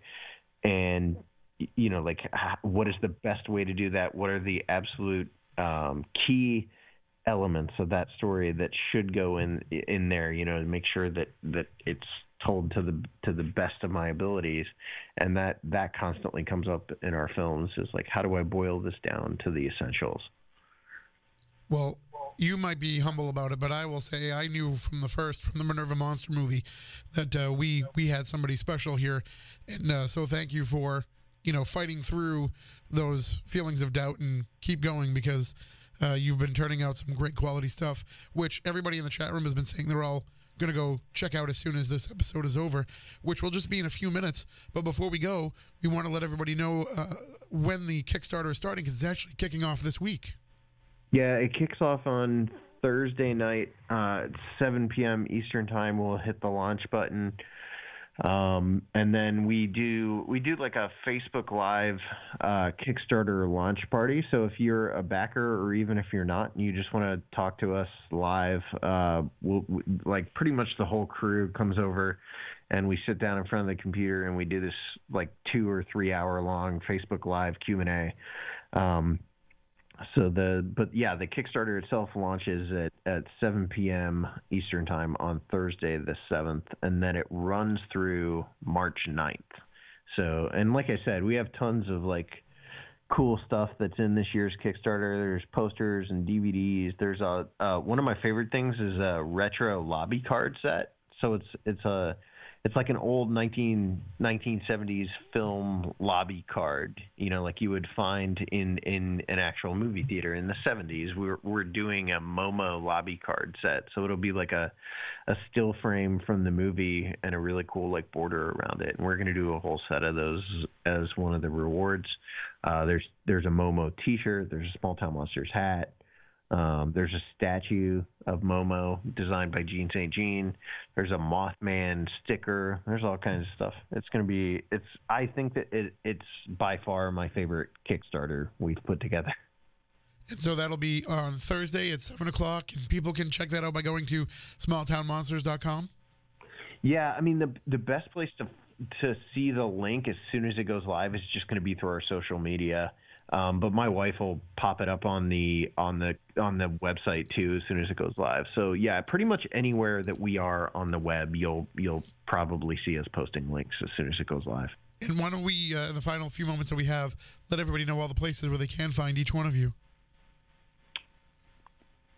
Yeah, so I am mainly on Instagram as far as Small Town Monsters presence goes, and that's Adam _small_town_monsters, just because I wanted to make that as complicated as possible. And then I do all of my writing on my site called searchthewoods.com, and that's just going to be general thoughts on the idea of Bigfoot, and I try to take a common sense approach to it, and I love to have discussions there as well, so people can check that out. So Instagram and searchthewoods.com would be where you can find me. Our movies and stuff are available on most streaming platforms other than like Netflix and Hulu, so you can find them on iTunes, Google Play, Amazon, Vimeo on Demand, VidiSpace, PlayStation Store, Xbox Store, all that kind of stuff. And then DVDs are available through shop.smalltownmonsters.com.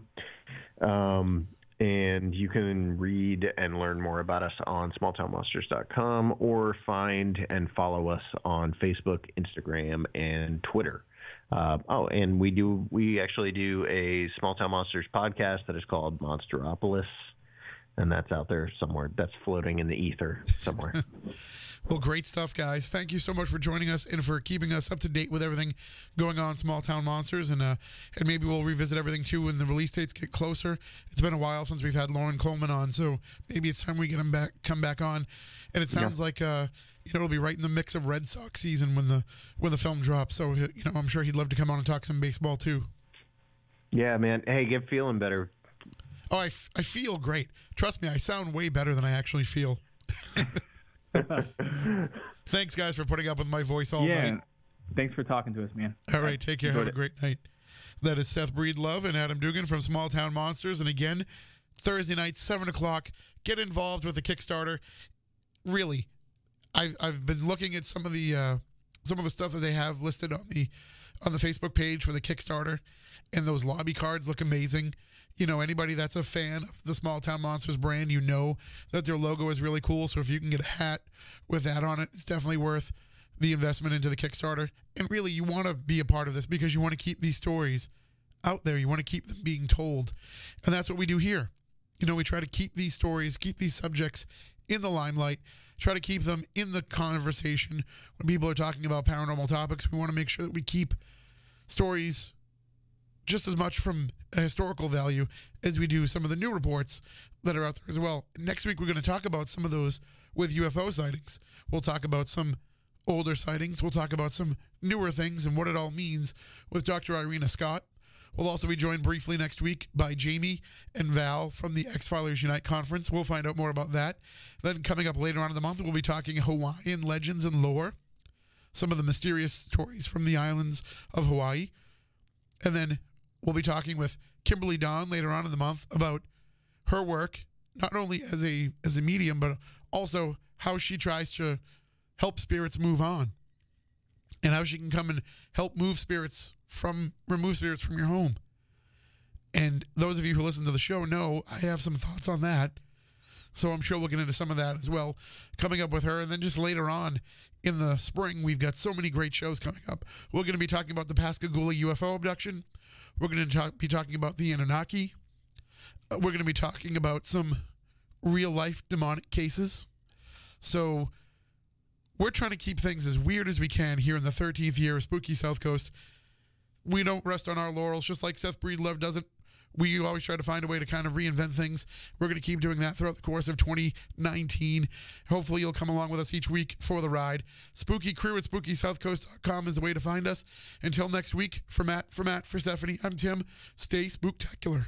New Bedford's News Talk Station 1420 WBSM New Bedford, streaming worldwide on the WBSM app and on WBSM.com.